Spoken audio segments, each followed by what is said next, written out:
ഇവിടെ ഇരിക്കുന്ന സഹോദരിമാരോട് മനസ്സു തുറന്ന് ഞാൻ പറയുന്നു, ഞാൻ എന്നോടും പറയുന്നു, ജീവിതത്തിൽ ഒരു സംതൃപ്തിയും സമാധാനവും നമുക്ക് ലഭിക്കണമെങ്കിൽ പരിശുദ്ധ ഖുർആനും നബി സല്ലല്ലാഹു അലൈഹി വസല്ലമയുടെ വചനങ്ങൾക്കും അനുസരിച്ച് നമ്മുടെ ജീവിതത്തെ ക്രമപ്പെടുത്തിയാൽ, വ്യക്തി ജീവിതത്തെ, കുടുംബജീവിതത്തെ, സാമൂഹ്യ ജീവിതത്തെ നമ്മൾ ക്രമപ്പെടുത്തിയാൽ അവിടെ എവിടെയും അസ്വസ്ഥതകൾ നമ്മൾ അനുഭവിക്കേണ്ടി വരില്ല. അപ്പൊ നമ്മൾ ഓരോരുത്തരും ചിന്തിക്കുന്ന ഒരു കാര്യം എന്താ അറിയോ? ജീവിതത്തിൽ അസ്വസ്ഥതകളും പ്രശ്നങ്ങളൊക്കെ ഉണ്ടല്ലോ, കുടുംബത്തിൽ ചെറിയ ചെറിയ പ്രശ്നങ്ങൾ ഉണ്ടല്ലോ, ഭാര്യ ഭർത്തൃ ജീവിതത്തിൽ പ്രശ്നങ്ങൾ ഉണ്ടല്ലോ, മക്കളെ വളർത്തുന്നിടത്തിൽ മക്കളുമായി ബന്ധപ്പെട്ട വിഷയത്തിൽ ഒരുപാട് പ്രശ്നങ്ങൾ ഞങ്ങൾ അനുഭവിക്കുന്നുണ്ടല്ലോ എന്ന് ചിന്തിക്കുന്ന പലരും നമ്മുടെ കൂട്ടത്തിൽ ഉണ്ടാകാം. നമ്മൾ മനസ്സിലാക്കേണ്ട ഒരു കാര്യം എന്താ അറിയോ? ജീവിതത്തിൽ എവിടെയൊക്കെ അസ്വസ്ഥതകൾ അനുഭവിക്കുന്നുണ്ടോ അവിടെയെല്ലാം പരിശുദ്ധ ഖുർആനിൽ നിന്നും തിരുസുന്നത്തിൽ നിന്നും നമ്മൾ അകന്നു എന്നതാണ് ആ അസ്വസ്ഥതക്ക് കാരണമെന്ന് നമ്മൾ ഓരോരുത്തരും തിരിച്ചറിയേണ്ടതുണ്ട്. രണ്ടാമത്തെ ഒരു കാര്യം എനിക്ക് പറയാനുള്ള എന്താ അറിയോ? നമ്മളെല്ലാവരും ഇവിടെ ഇരിക്കുന്നതെന്ന് വെച്ചാൽ സ്വസ്ഥദായകമായൊരു ജീവിതം നമുക്ക് ലഭിക്കണം. രണ്ടാമത് നമ്മൾ ശ്രദ്ധിക്കേണ്ട ഒരു കാര്യം എന്താ അറിയോ? നമ്മുടെ ജീവിത ലക്ഷ്യം അത് നിർണയിക്കുന്നിടത്ത് നമുക്ക് ചില അപാകതകൾ സംഭവിച്ചിട്ടുണ്ട്. നമ്മുടെ ജീവിത ലക്ഷ്യമെന്ന് പറഞ്ഞാൽ എന്താണ്? ഈ ദുനിയാവിൽ ഏറ്റവും നല്ല വീട് കിട്ടണം, നല്ല വാഹനം വേണം, നല്ലൊരു ഭർത്താവ് വേണം, നല്ല സൗകര്യങ്ങളുള്ള സംവിധാനങ്ങളുള്ള നല്ല ഒരു ജീവിതം എനിക്കിവിടെ കിട്ടണം. ഇതാണോ നമ്മുടെ ജീവിതത്തിന്റെ ലക്ഷ്യം? അല്ലല്ലോ. ഈ ജീവിതത്തിന്റെ ലക്ഷ്യം എന്താണ് സഹോദരിമാരെ? ഈ ജീവിതത്തിന്റെ ലക്ഷ്യം എന്താന്ന് പറഞ്ഞാൽ മരണത്തിന് ശേഷം ഒരു ജീവിതമുണ്ട്. ജീവിതത്തിന്റെ ഏത് സന്ദർഭത്തിലും മരണത്തിന്റെ മലക്ക് വന്ന് അള്ള ഏൽപ്പിച്ച സമയത്ത് നമ്മുടെ റൂഹിനെ പിടിക്കും. റൂഹിനെ പിടിച്ചു കഴിഞ്ഞാൽ മരണത്തിന് ശേഷം ഒരു ജീവിതമുണ്ട്. ആ ജീവിതത്തിൽ ആർക്കാണോ സ്വർഗം ലഭിക്കുന്നത്, ആർക്കാണോ നരകമോചനം ലഭിക്കുന്നത്, അവരാണ് ജീവിതത്തിൽ വിജയിച്ചവരെന്നാണ് പരിശുദ്ധ ഖുർആൻ പറയുന്നത്. അതാണ് നമ്മുടെ ഓരോരുത്തരുടെയും ജീവിത ലക്ഷ്യം. ഞാൻ ഇവിടെ ഇരിക്കുന്ന മുഴുവൻ സഹോദരിമാരോടും ചോദിക്കാൻ, മനസ്സു തുറന്ന് നമുക്ക് പറയാൻ പറ്റുമോ? എൻ്റെ ജീവിത ലക്ഷ്യമെന്ന് പറഞ്ഞാൽ അത് പരലോകമാണ്, എൻ്റെ ജീവിത ലക്ഷ്യമെന്ന് പറഞ്ഞാൽ അത് സ്വർഗമാണ്. ഞാൻ ചോദിക്കട്ടെ, നിങ്ങൾ എല്ലാവരും ഇന്നൊരു ഒഴിവുള്ള ദിവസമാണ്. ഇന്ന് പല സ്ഥലത്തും പോകാൻ എല്ലാവർക്കും ഉണ്ടാകാം. ഇന്ന് പല ടൂർ പാക്കേജുകൾ നിങ്ങൾക്ക് സംഘടിപ്പിക്കാം, പല സംവിധാനങ്ങളും സൗകര്യങ്ങളും നമ്മുടെ മുമ്പിലുണ്ട്. ഇതൊക്കെ നമുക്ക് ചെയ്യാം. പക്ഷെ എന്നിരുന്നിട്ടും നിങ്ങൾ ഇവിടത്തേക്ക് വന്ന എന്തുകൊണ്ടാണ്? ഇത്തരമൊരു ക്ലാസ് ഉണ്ടെന്ന് പറഞ്ഞപ്പോൾ ഇവിടെ വന്നെന്താ? ഭൗതികമായ എന്തെങ്കിലും താല്പര്യത്തിന്റെ പേരിലാണോ നമ്മൾ ഇവിടെ വന്നത്? അല്ലല്ലോ. മറിച്ചെന്താണ്? എനിക്ക് സ്വർഗം കിട്ടണം, എനിക്ക് നരകത്തിൽ നിന്ന് രക്ഷപ്പെടണം, എനിക്കൊരു നല്ല മാതൃക കുടുംബിനിയാകണം, എനിക്കൊരു നല്ല ഭാര്യയാകണം, എനിക്കൊരു നല്ല ഉമ്മയാകണം, എനിക്ക് സ്വർഗത്തിലെത്തുന്ന ഒരു നല്ല മുഅ്മിനത്തായ പെണ്ണാകണം എന്ന ചിന്ത മാത്രമാണ് നിങ്ങൾ ഓരോരുത്തരെയും ഇവിടത്തേക്ക് എത്തിച്ചത്.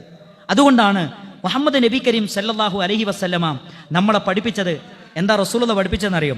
മൻ കാനത്തിൽ ആഖിറത്തു ഹമ്മ, ഒരാളുടെ ജീവിത ലക്ഷ്യം അത് പരലോകമാണെങ്കിൽ നബി സല്ലല്ലാഹു അലൈഹി വസല്ലമ പറയാണ്, ജഅലല്ലാഹു ഖിനാഹു ഫീ ഖൽബി, അവന്റെ ഹൃദയത്തിൽ അല്ലാഹു സംതൃപ്തിയും സമാധാനവും ആനന്ദവും ജീവിതത്തിന്റെ രസവും അവന് കൊടുക്കുന്നതാണ്.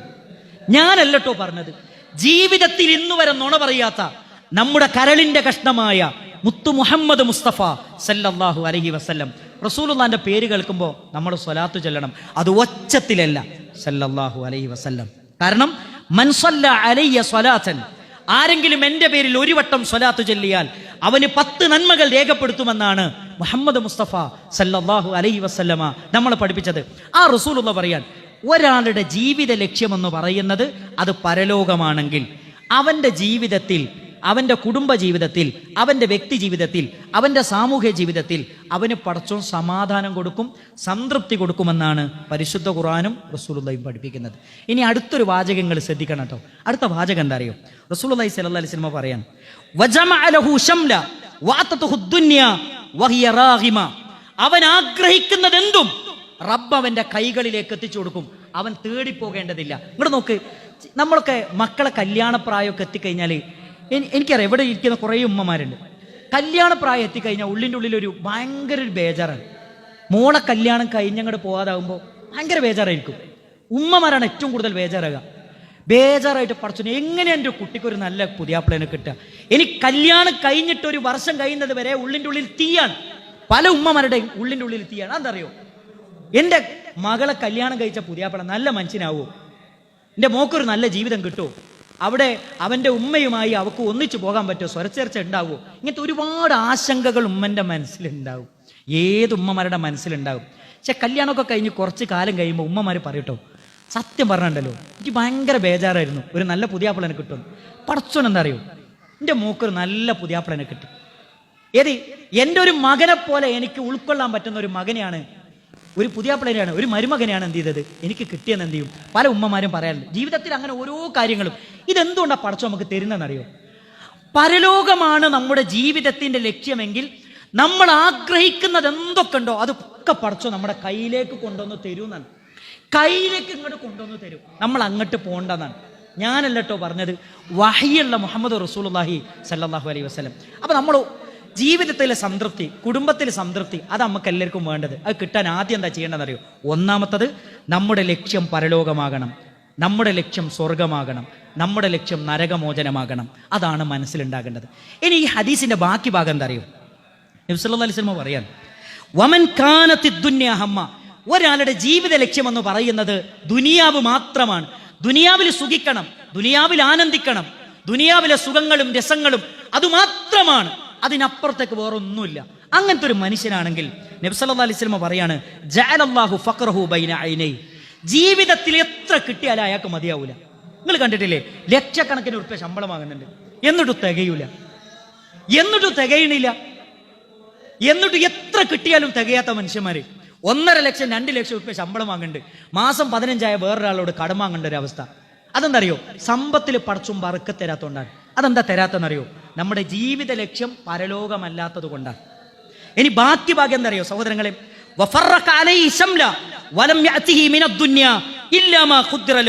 അവൻ എത്ര ഓടിയിട്ടും കാര്യമില്ല, എത്ര പരിശ്രമിച്ചിട്ടും കാര്യമില്ല, പടച്ചും കണക്കാക്കിയതിന്റെ അപ്പുറത്തേക്ക് ഒന്നും അവന് കിട്ടൂല. നമ്മളൊന്ന് ആലോചിച്ചു, എത്ര പരിശ്രമിച്ചിട്ടും കാര്യമില്ല. നമ്മൾ പല ആൾക്കാരെ കുറിച്ച് പറയില്ലേ, എത്ര കൊല്ലായി അവൻ ഗൾഫിൽ പോകാൻ തുടങ്ങിയിട്ട്, 10-30 കൊല്ലായി, ഒരു വീട് വരെ അവൻ ഇന്നില്ല. അതെന്താ അറിയോ? ഉള്ളിൻ്റെ ഉള്ളിൽ പടച്ചോനെ കുറിച്ചുള്ള ചിന്തയും പരലോകത്തെ കുറിച്ചുള്ള ബോധവും ഇല്ലാത്തത് കൊണ്ടാണ്. സഹോദരങ്ങൾ, അങ്ങനെ ഒന്ന് നമ്മുടെ ഹൃദയത്തിൽ ഉണ്ടെങ്കിൽ പടച്ചോ നമ്മളെ സഹായിക്കും. ഉറപ്പായും റബ്ബിന്റെ സഹായം നമുക്ക് ഉണ്ടാകുന്നതാണ് റസൂലുള്ളാഹി സ്വല്ലല്ലാഹു അലൈഹി വസല്ലം നമ്മളെ പഠിപ്പിക്കുന്നത്. മൂന്നാമത്തെ ഒരു കാര്യം എനിക്ക് നിങ്ങളോട് പറയാനുള്ളത് എന്താ അറിയോ? അബൂ ഹുറൈറ റളിയല്ലാഹു അൻഹുവിനോട് പ്രവാചക തിരുമേനി സല്ലല്ലാഹു അലൈഹി വസല്ലം കൊടുത്തൊരു വസിയത്താണ്. എന്താ വസിയത്ത് എന്നറിയോ? വർള ബിമാ ഖസമല്ലാഹു ലക് തകുൻ അഗ്നന്നാസ്. അല്ലാഹു സുബ്ഹാനഹു വ തആല നിനക്ക് തൃപ്തിപ്പെട്ട് നൽകിയതിൽ നീ തൃപ്തിപ്പെടുക. തകുൻ അഗ്നന്നാസ്, അപ്പൊ നീ ജനങ്ങളുടെ കൂട്ടത്തിൽ ഏറ്റവും സമാധാനം അനുഭവിക്കുന്നവനാകും. ഈ വർള എന്ന് പറയുന്ന പദത്തെ മഹാരഥന്മാരായ പണ്ഡിതന്മാർ എങ്ങനെയാ നിർവചിച്ചെന്നറിയോ? പണ്ഡിതന്മാർ പറയുന്നത് സുക്കൂനുൽ ഖൽബി ഇലഖ്തിയാരി റബ്ബ്, അള്ളാഹു തെരഞ്ഞെടുത്തതിൽ ഹൃദയം സമാധാനിക്കുക. അള്ളാഹു തെരഞ്ഞെടുത്തതിൽ ഹൃദയം സമാധാനിക്കുക, അതാണ് ഈ പറഞ്ഞതിൻ്റെ അർത്ഥം. ഇപ്പം നമ്മൾ നോക്ക്, നമ്മുടെ മകളുടെ ഒരു കല്യാണം കഴിഞ്ഞ് കുറച്ച് ദിവസം കഴിഞ്ഞപ്പോൾ എന്ത് ചെയ്തു? ചെറിയൊരു പ്രശ്നം ഉണ്ടായി. മകളും ഭർത്താവും തമ്മിൽ ചെറിയൊരു പ്രശ്നം ഉണ്ടായി. സ്വാഭാവികമായും മകൾ എന്ത് ചെയ്യും? വീട്ടിലേക്ക് വരും. ഞാൻ എൻ്റെ വീട്ടിലേക്ക് പോകണമെന്ന് പറയും. അങ്ങനെ വീട്ടിലേക്ക് വരും. വീട്ടിലേക്ക് വന്ന് അവിടെ വെച്ചിട്ട് ചെറിയൊരു ചർച്ചയൊക്കെ നടക്കും. ചെറിയ ചർച്ച നടക്കുന്നതിൻ്റെ ഇടയിൽ ഉമ്മ പറയുന്ന ഒരു ഡയലോഗുണ്ട്. ഇവിടുത്തെ ഉമ്മമാർ പറയുമെന്ന് എനിക്കറിയില്ല കേട്ടോ. എന്നാൽ ചില ഉമ്മമാർ പറയും. എന്താ പറയാന്നറിയോ? ഞാൻ നിങ്ങളോട് അന്നേ പറഞ്ഞിനി, ശരിക്കും നോക്കിയിട്ടും ശ്രദ്ധിച്ചിട്ടും അന്വേഷിച്ചിട്ടൊക്കെ കെട്ടിച്ചാൽ മതി. നിങ്ങൾ നോക്കാതെ അന്വേഷിക്കാതെ കെട്ടിച്ചോണ്ടല്ലേ നമ്മൾ ഈ ഒരു പ്രശ്നം അനുഭവിക്കേണ്ടി വന്നത്. ആര് പറയും? ഉമ്മമാർ പറയും. സഹോദരങ്ങൾ, ഈമാൻ കാര്യം എത്രയാ? 6 ആറാമത്തെ എന്താണ്? നന്മയും തിന്മയും ഖളാ ഖദറിലുള്ള വിശ്വാസമാണ്. അതെല്ലാം റബ്ബിന്റെ ഖദറിന്റെയും ഖളാഇന്റെയും അടിസ്ഥാനത്തിലാണ് നടക്കുന്നത്. ഇത് വിശ്വസിക്കുന്ന ഒരാളെ സംബന്ധിച്ചിടത്തോളം, എൻ്റെ ഭർത്താവ് ഞാൻ ജനിക്കുന്നതിൻ്റെ 50,000 കൊല്ലം മുമ്പ് അള്ള എൻ്റെ രേഖയിൽ രേഖപ്പെടുത്തിയാണ്. ഞാൻ പലപ്പോഴും ചിന്തിക്കുന്ന ഒരു കാര്യം എന്താ അറിയോ? കോഴിക്കോട് ജില്ലയിലെ കായക്കൊടി എന്ന് പറയുന്ന ഒരു സ്ഥലത്തുള്ള ഞാൻ പുത്തനത്താണി വന്നിട്ട് അവിടുത്തെ ഒരു മനുഷ്യൻ്റെ പെണ്ണിനെയാണ് കല്യാണം കഴിച്ചത്. അത് പടച്ചു എൻ്റെ രേഖയിൽ രേഖപ്പെടുത്തിയാണ്. ഞാനിങ്ങനെ സങ്കടപ്പെട്ടിട്ട് പറയാം, പടച്ചോനെ വല്ലാത്തൊരു പടച്ചോൻ തന്നെ അല്ലേ. ഞാനിങ്ങനെ സങ്കടപ്പെടുക, ഞാൻ ശരിക്കും എൻ്റെ നാട്ടിൽ തന്നെ ജീവിച്ചാൽ മതിയാണ്, എനിക്ക് അവിടുന്ന് നല്ല പെണ്ണിനെ കിട്ടിയെന്ന് പറഞ്ഞുകൊണ്ട് കാര്യമുണ്ടോ? ഇല്ല. കാരണം എന്താ? എൻ്റെ റബ്ബ് എൻ്റെ രേഖയിൽ രേഖപ്പെടുത്തിയത് ആ പെണ്ണിനെയാണ്. ഇപ്പൊ പലപ്പോഴും പറയുന്നത് അറിയോ? ചില ഭാര്യമാരും ഭർത്താക്കന്മാരും ഈ ചില ആൾക്കാർ, പ്രായം ചെന്ന ആൾക്കാരോട് ഇങ്ങനെ സംസാരിക്കുമ്പോൾ അവർ പറയാൻ അറിയും, ഞാൻ കുറച്ച് പെട്ടെന്ന് ദേഷ്യം പിടിക്കുന്ന ആളാണ്, പിന്നെ ഉസ്താദേ ഈ ദേഷ്യം മാറിക്കിട്ടാൻ എന്താ പരിഹാരം എന്നൊക്കെ ചോദിക്കും. അപ്പം ഇങ്ങനെ സംസാരിക്കുന്നതിൻ്റെ ഇടയിൽ പല ഭർത്താക്കന്മാരും പറയുന്ന ഒരു കാര്യം എന്താ അറിയോ? സത്യത്തിലുണ്ടല്ലോ, ഞങ്ങളോടൊരു കാര്യം തുറന്നു പറയാം എന്ന് പറഞ്ഞിട്ട് ഒരു പ്രായം ചെന്ന ഒരു ഉപ്പ എന്നോട് പറഞ്ഞാൽ എന്താ അറിയോ? സത്യം പറഞ്ഞല്ലോ, എൻ്റെ കൂടെ എൻ്റെ പെണ്ണ്, എൻ്റെ ഭാര്യ, ഒരു പെണ്ണിന് ഒരു 3-4 ദിവസം മാത്രമേ നിൽക്കാൻ പറ്റുള്ളൂ. പക്ഷെ എൻ്റെ ഭാര്യ ഉണ്ടല്ലോ, ഓളായതുകൊണ്ട് എൻ്റെ ഒപ്പം നിൽക്കണത്. എൻ്റെ ഭാര്യ ഉണ്ടല്ലോ, ഓളായതുകൊണ്ട് എൻ്റെ ഒപ്പം നിൽക്കണത്. കാരണം എന്താ അറിയോ? എൻ്റെ സ്വഭാവം ഓക്ക് മാത്രമേ അറിയുള്ളൂ, വേറെ ആർക്കും മനസ്സിലാവില്ല. എൻ്റെ കൂടെ ഒരു പെണ്ണ് 2 ദിവസം കൂടുതൽ നിൽക്കൂല. പക്ഷെ എൻ്റെ ഭാര്യ ഉണ്ടല്ലോ, ഓളെൻ്റെ കൂടെ നിൽക്കണം. എന്തുകൊണ്ടാണെന്നറിയോ? ഓക്ക് എന്നെ അറിയാവുന്നതുകൊണ്ടാ. അതെന്താ അറിയോ? നിങ്ങളൊന്ന് ആലോചിച്ച് നിങ്ങളെ ഭർത്താവിനെ കുറിച്ച് നിങ്ങളൊന്ന് ചിന്തിച്ചു നോക്ക്. നിങ്ങളെക്കുറിച്ച് ചിന്തിച്ചു നോക്ക്, നിങ്ങളെ സ്വഭാവങ്ങളെക്കുറിച്ച് ചിന്തിച്ചു നോക്ക്. ആ സ്വഭാവങ്ങളിൽ ക്ഷമിക്കാനും സഹിക്കാനും ഗുണദോഷിക്കാനും നിങ്ങളുടെ ഭർത്താവിന് മാത്രമേ കഴിയുള്ളൂ. എന്ന് പറഞ്ഞാൽ പടച്ചോനാണ് നമുക്കെന്ത്, നമ്മുടെ ഭർത്താവിനെ തെരഞ്ഞെടുത്തത്. അതിൽ തൃപ്തിപ്പെടുക എന്നത് നമ്മുടെ ഓരോരുത്തരുടെയും ഉത്തരവാദിത്തമാണ്. അങ്ങനെ നമ്മുടെ ജീവിതത്തിൽ എന്ത് ചെയ്യുന്നറിയോ? സമാധാനം കിട്ടുന്നതാണ്. എൻ്റെ പടച്ചോ എനിക്ക് കണക്കാക്കിയതാണ് ഈ പുതിയാപ്പിളേനെ. അതിൽ നന്മയുണ്ടാവും തിന്മയുണ്ടാവും. സ്വാഭാവികമായിട്ട് നമ്മൾ നേരത്തെ നിങ്ങൾ നോക്ക്, നിങ്ങളോട് എല്ലാവരോടും ചോദിക്കുകയാണെങ്കിൽ എല്ലാവർക്കും അവനവൻ്റെ ഭർത്താവിനെ കുറിച്ച് കുറ്റം പറയാനുണ്ടാവും, ഉറപ്പാണ്. ഇനി നിങ്ങൾ എന്ത് അറിയോ? ഒരു ദിവസം നിങ്ങളെ പുതിയാപ്പിളേനൊന്ന് വിളിച്ചിട്ട് ഓരോന്ന് ഒറ്റക്കിരുത്തിട്ട് ചോദിച്ചു, അവർക്ക് നിങ്ങളെ പറ്റിയും പറയാനുണ്ട്. പക്ഷെ അതവർ പറയില്ല. അത് അവരുടെ ഒരു ക്വാളിറ്റിയാണ്. പറയുന്നവരുണ്ടാകാം, പക്ഷെ പറയാത്ത ഭർത്താക്കന്മാരായിരിക്കും ഒരു 60% എന്നാണ് ഞാൻ മനസ്സിലാക്കുന്നത്. ഞാനങ്ങനെ പറയാത്തതുകൊണ്ട് ഞാനങ്ങനെ ചിന്തിക്കുന്നു എന്ന് നിങ്ങളാരും തെറ്റിദ്ധരിക്കരുത്. അങ്ങനെയാണ് പലപ്പോഴും ഭർത്താക്കന്മാരുണ്ടാകുക. ഇതെന്താ വെച്ചാൽ ഭാര്യമാരുടെ ഒരു പ്രശ്നം എന്താ വെച്ചാൽ, ഭാര്യയും ഭർത്താവും തെറ്റിക്കഴിഞ്ഞാൽ അവർക്ക് എന്താണെന്നറിയോ? മൂന്നാമതൊരാളോട് പറഞ്ഞിട്ടില്ലെങ്കിൽ ഒരു സ്വസ്ഥതയും സമാധാനം കിട്ടൂല. അതങ്ങനെയാണ്. അത് ചില പെണ്ണുങ്ങളുടെ ഒരു പ്രശ്നമാണ്. ഈ മലപ്പുറത്തുള്ള പെണ്ണുങ്ങളെ കുറിച്ചല്ലോട്ടെ ഞാൻ പറയുന്നത്, വേറെ ചില പെണ്ണുങ്ങളുടെ ഒക്കെ ഒരു പ്രശ്നമാണ്. അപ്പം ഞാൻ പറഞ്ഞതെന്ന് വെച്ചാൽ, അല്ലാഹു സുബ്ഹാനഹു വ തആല വിധിച്ചതിൽ തൃപ്തിപ്പെടുക എന്നത് വളരെ പ്രധാനമാണ്. എൻ്റെ ഭർത്താവിനെ എൻ്റെ റബ്ബാണ് എനിക്ക്. നിങ്ങൾ നോക്ക്, മനുഷ്യനെ സൃഷ്ടിച്ച, മനുഷ്യൻ്റെ മനസ്സിനെ സൃഷ്ടിച്ച, എന്നെ സൃഷ്ടിച്ച, എൻ്റെ മനസ്സിനെ സൃഷ്ടിച്ച ഏകനായ റബ്ബിനാണ് അറിയുന്നത് ഞാൻ ആരുടെ കൂടെ ജീവിക്കണം, ആരുടെ കൂടെ ജീവിച്ചാലാണ് എൻ്റെ ജീവിതം സമാധാനപൂർണ്ണമാവുക എന്നത് റബ്ബിന് മാത്രമേ അറിയുള്ളൂ. ആ റബ്ബാണ് എനിക്ക് ഈ ഭാര്യനെ തന്നത്. അങ്ങനെ ഉൾക്കൊണ്ട് കഴിഞ്ഞാൽ ജീവിതത്തിൽ സ്വസ്ഥതയും സമാധാനം ഉണ്ടാവും. ഞാനിങ്ങനെ ചിന്തിക്കുന്ന എന്താ അറിയോ? ഒരു 40-45 വയസ്സായിട്ട് ചില ഉമ്മമാർ പറയാൻ എന്താ അറിയോ? എന്തെങ്കിലും ഇപ്പം എന്താ വെച്ചാൽ ഭാര്യ ഭർത്താക്കന്മാർക്കിടയിൽ ഇപ്പോൾ സ്വാഭാവികമായിട്ടും ഈ കടയിൽ പോയിട്ട് തിരിച്ചു വരുമ്പോൾ പിന്നെ ഭാര്യമാരെന്ത് ചെയ്യുമെന്ന് വെച്ചാൽ ഫസ്റ്റ് ചോദിക്കുന്ന ഒരു ചോദ്യമുണ്ട്. ഏതാ ചോദ്യം എന്നറിയോ? നമ്മൾ എന്താണോ തന്ന ലിസ്റ്റിൽ വാങ്ങാത്തത് അത് മാത്രമാണോ അവർ ചോദിക്കുക. നിങ്ങൾ ലിസ്റ്റ് തന്നിട്ടുണ്ടാവല്ലോ സാധനം വാങ്ങാൻ, ആ ലിസ്റ്റിൽ എന്താണോ ഞങ്ങൾ വാങ്ങാത്തത് അതാണ് നിങ്ങൾ ചോദിക്കുക. സ്വാഭാവികമായിട്ട് അവിടെ ഒരു ചെറിയൊരു സൗന്ദര്യപ്പണക്കവും സംസാരമൊക്കെ ഉണ്ടാവും. അപ്പോൾ പറയുന്ന ഒരു ഡയലോഗ് എന്താ അറിയോ? അന്ന് തന്നെ എൻ്റെ ബാപ്പ പറഞ്ഞേനി, ഏത് അപ്പുറത്തെ വീട്ടിലെ മെമ്മക്കാൻ്റെ മോനെ കെട്ടിക്കോ ഞാൻ സമ്മതിക്കാതിരുന്നതാ. എനിക്ക് അന്നെങ്ങാനും മൂപ്പരെ കെട്ടി ജീവിക്കുകയാണ് എന്തൊരു സന്തോഷമുള്ള ജീവിതം കിട്ടായിരുന്നു. ഇതൊക്കെ എന്തെന്ന് വെച്ചാൽ നമ്മൾ ചിലപ്പോൾ അങ്ങനെ ഒരു ബോധമൊന്നും ഇല്ലാതെ പറഞ്ഞായിരിക്കും എന്നാണ് ഞാൻ മനസ്സിലാക്കുന്നത്. ഒരിക്കലും എന്ത് ചെയ്യരുത്, നമ്മൾ അങ്ങനെയൊന്നും എന്ത് ചെയ്യരുത്, പറയരുത് എന്നാണ്. സ്വാഭാവികമായിട്ടും ഭർത്താക്കന്മാരും പറയും, എനിക്ക് വേറെ പല പെണ്ണുങ്ങളെയും പലരും കാണിച്ചു തന്നിട്ട് ഞാൻ ഓരോന്നും കെട്ടാതെ എന്നെ കെട്ടിയുണ്ടെങ്കിൽ ഞാനിപ്പോൾ കുടുങ്ങി എന്ന് പറയുന്ന ഭർത്താക്കന്മാരും ഉണ്ട്. ഞാൻ അത് നിഷേധിക്കുന്നത്. ഞാൻ പറയണത് വെച്ചാൽ ഒരിക്കലും നമ്മുടെ നാവിന്ന് എന്ത് ചെയ്യരുത്, അങ്ങനത്തെ ഒന്നും വരരുത് എന്നാണ് എനിക്ക് ഓർമ്മപ്പെടുത്താനുള്ളത്. നാലാമത്തെ ഒരു പോയിന്റ് എനിക്ക് പറയാനുള്ളത് എന്താ അറിയോ? ജീവിതത്തിൽ സ്വസ്ഥതയെ സമാധാനമൊക്കെ കിട്ടണമെങ്കിൽ നാലാമതായി നമ്മൾ ശ്രദ്ധിക്കേണ്ട ഒരു കാര്യം എന്താ അറിയോ? ഇബാദത്തുകളുടെ വിഷയത്തിൽ നമുക്ക് ശ്രദ്ധയും സൂക്ഷ്മതയും ഉണ്ടാവുക എന്നതാണ്. നബി സല്ലല്ലാഹു അലൈഹി വസല്ലമ പറയുന്ന ഒരു ഹദീസിൽ നമുക്ക് കാണാം, തഫറഖ് ലി ഇബാദത്തി, എനിക്ക് ഇബാദത്ത് ചെയ്യുന്നതിൽ നിങ്ങൾ മുഴുകുക. അംലഉ സദറക ഗിന, ഞാൻ നിങ്ങളുടെ മനസ്സിൽ സമാധാനം നിറച്ചു തരും. വഅസുദ്ദ ഫഖറക, ഞാൻ നിങ്ങളുടെ ദാരിദ്ര്യത്തെ ഇല്ലായ്മ ചെയ്യും. നിങ്ങളൊന്ന് ആലോചിച്ചു, നമ്മുടെ ഇബാദത്തിന്റെ വിഷയത്തിൽ നമുക്ക് എത്രത്തോളം ശ്രദ്ധയും സൂക്ഷ്മതയുണ്ട്. 5 നേരത്തെ നിസ്കാരങ്ങൾ പരിശോധിച്ചു നോക്കി. നമ്മുടെ സുബഹി നിസ്കാരം എത്ര മണിക്കാണ്? നമ്മുടെ ഇഷ എത്ര മണിക്കാണ്? ഏറ്റവും കൂടുതൽ നമ്മൾ ശ്രദ്ധിക്കേണ്ട നിസ്കാരമാണ് സുബഹി നമസ്കാരം. നമ്മുടെ വീട്ടിലൊരു ജമാഅത്ത് നമസ്കാരം ഉണ്ടോ? എങ്ങനെയാണെന്നറിയാം? നമ്മുടെ വീട്ടിലൊക്കെ നിസ്കാരം ഉമ്മക്ക് തോന്നിയ സമയത്ത് നിസ്കരിക്കും, മക്കൾക്ക് തോന്നിയ സമയത്ത് നിസ്കരിക്കും. അല്ല, വീട്ടിൻ്റെ ഉള്ളിൽ ഒരു പള്ളി ഉണ്ടാകണം. വീട്ടിൻ്റെ ഉള്ളിൽ നിസ്കരിക്കാൻ വേണ്ടി മാത്രമായിട്ടൊരു സ്ഥലം ഉണ്ടാകണം. അതെന്താ നമുക്ക് ഉണ്ടാക്കിയാൽ? എല്ലാവർക്കും അതെ, നമുക്ക് 3 റൂമേ ഉള്ളൂ, സൗകര്യത്തിൻ്റെ കുറവുണ്ട്, പ്രശ്നങ്ങളുണ്ട്. പക്ഷേ ഒരു മുസല്ലട്ട് നിസ്കരിക്കാൻ പറ്റിയ ഒരു സംവിധാനം എന്ത് ചെയ്യണം? എപ്പോഴും ഒരേ സ്ഥലത്ത് ആളുകൾക്ക് നിസ്കരിക്കാൻ പറ്റുക, വീട്ടിലെല്ലാവർക്കും നിസ്കരിക്കാൻ പറ്റിയ ഒരു സംവിധാനം നമ്മൾ കാണണം. എന്നിട്ട് എന്ത് ചെയ്യാന്നറിയോ? അവിടുന്ന് ഇമാമ് നിന്ന് മക്കളൊക്കെ മാമൂമായി നിന്നിട്ട് നിസ്കരിക്കുമ്പോൾ കിട്ടുന്ന ഒരു സമാധാനമുണ്ട്.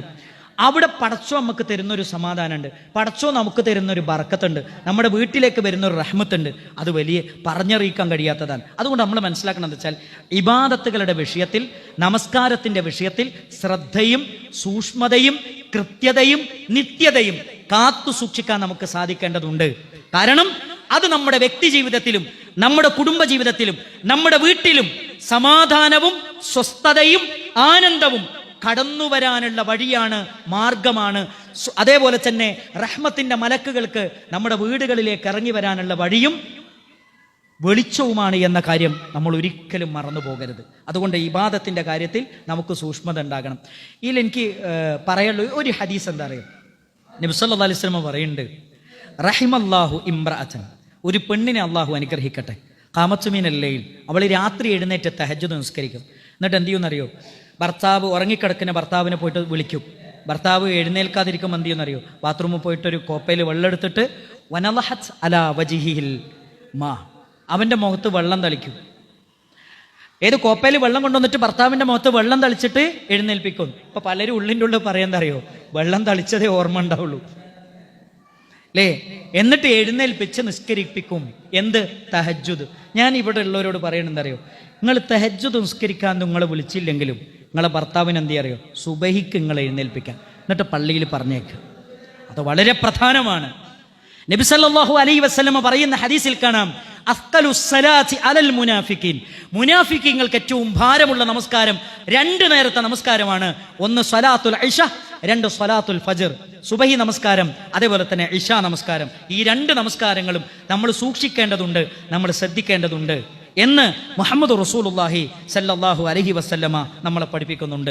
അതേപോലെ തന്നെ നമ്മുടെ മക്കളെ നിസ്കാരത്തിൻ്റെ വിഷയത്തിൽ നമ്മൾ ശ്രദ്ധിക്കണം. ഉമ്മമാരെ, ഞങ്ങൾ രാവിലെ പോയാൽ വൈകുന്നേരമേ വരുള്ളൂ, ചിലപ്പോൾ രാത്രിയേ വരുള്ളൂ. 24 മണിക്കൂർ ഞങ്ങളെ മക്കൾ നിങ്ങളുടെ കയ്യിലാണ്. അതുകൊണ്ട് നിസ്കാരത്തിൻ്റെ വിഷയത്തിൽ നിങ്ങൾ ശ്രദ്ധിക്കണം മക്കളെ, അത് വളരെ പ്രധാനമാണ്. ഇത് പറയുന്ന എന്താ അറിയോ, ഇത് പറയുന്ന എന്താ വെച്ചാൽ പല ഉമ്മമാരും പറയാൻ അറിയോ, എന്താ എൻ്റെ കെട്ടിയനെന്താ പണി, മൂപ്പർക്ക് നിസ്കരിപ്പിച്ചൂടെ, നിസ്കാരത്തിൻ്റെ കാര്യം ശ്രദ്ധിച്ചൂടെ, ഞാൻ തന്നെ നോക്കണോ എന്ന് വിചാരിക്കും. പക്ഷെ ഉമ്മമാരെ, നിങ്ങൾ നോക്ക്, നിങ്ങളുടെ മക്കൾ അടുത്തിരുത്തി നിങ്ങൾ പറയുന്നത് അനുസരിക്കുന്നത് പോലെ ഒരു വാപ്പ പറയുന്നത് അനുസരിക്കുന്നതിൽ ചില പരിമിതികളുണ്ട്. നിങ്ങളിൽ നിന്ന് ഒഴുകുന്നത് അളവറ്റ സ്നേഹമാണ്, കാരുണ്യമാണ്, ആർദ്രതയാണ്. നിങ്ങൾ അടുത്തിരുന്നിട്ട് കുട്ടീൻ്റെ തലെടുത്ത് മടിയിൽ വെച്ച് ഒന്ന് തലോടിയിട്ട് ഈ എന്ന് അസറിസ്കരിച്ചിനോ, ഇല്ലല്ലോ. അസറിസ്കരിക്കാതിരിക്കാൻ പറ്റുമോ? പറ്റൂലല്ലോ. എൻ്റെ കുട്ടി നിസ്കരിക്കണ്ടിട്ടോ, അത് മാത്രം പറഞ്ഞാൽ മതി, ആ കുട്ടി എഴുന്നേറ്റ് നിസ്കരിക്കും. വാപ്പ അങ്ങനെയല്ല. വാപ്പ എന്ത് ചെയ്യുന്നറിയോ, പേരക്കേൻ്റെ ഒരു കമ്പങ്ങട് പൊട്ടിച്ചിട്ട് വന്നിട്ടാണ് എന്ത് ചെയ്യുക, നിസ്കാരത്തിൻ്റെ അടിച്ചിട്ടേ ചോദിക്കോളും ചെയ്ത് നിസ്കരിച്ചോളൂ. മനസ്സിലായോ? അങ്ങനെ 2 പ്രശ്നമുണ്ട്.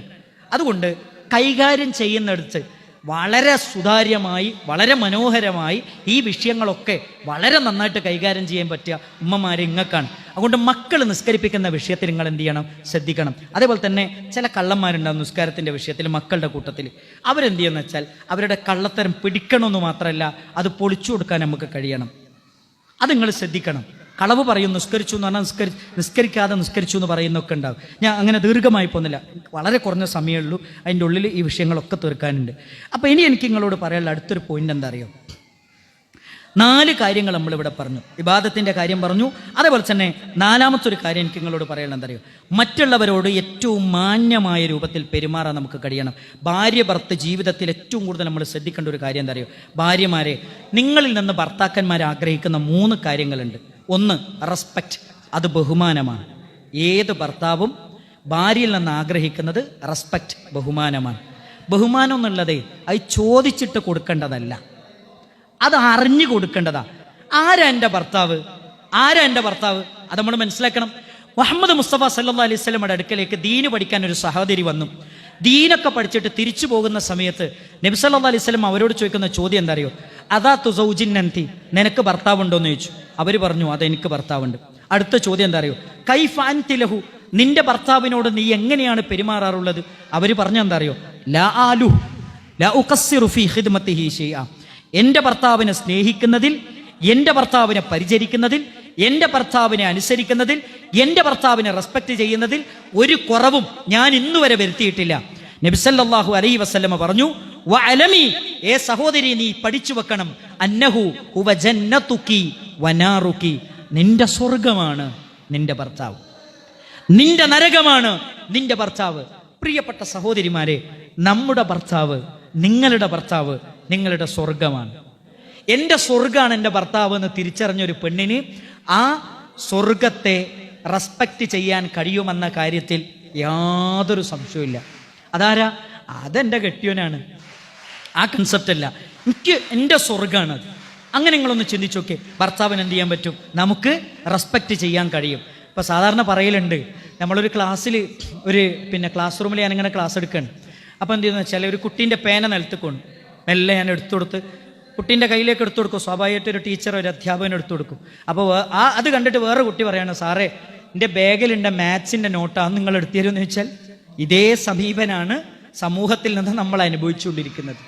ഏത് നമ്മൾ ചോദിക്കണം, അനക്കൊന്ന് എന്നെ ആദരിച്ചൂടെ, എന്നോടൊന്ന് നല്ലോണം പെരുമാറിക്കൂടെ എന്ന് ഭർത്താവ് ഭാര്യനോട് ചോദിക്കേണ്ട ഒരവസ്ഥ അങ്ങനെ ഒരിക്കലും ഉണ്ടാകരുത്.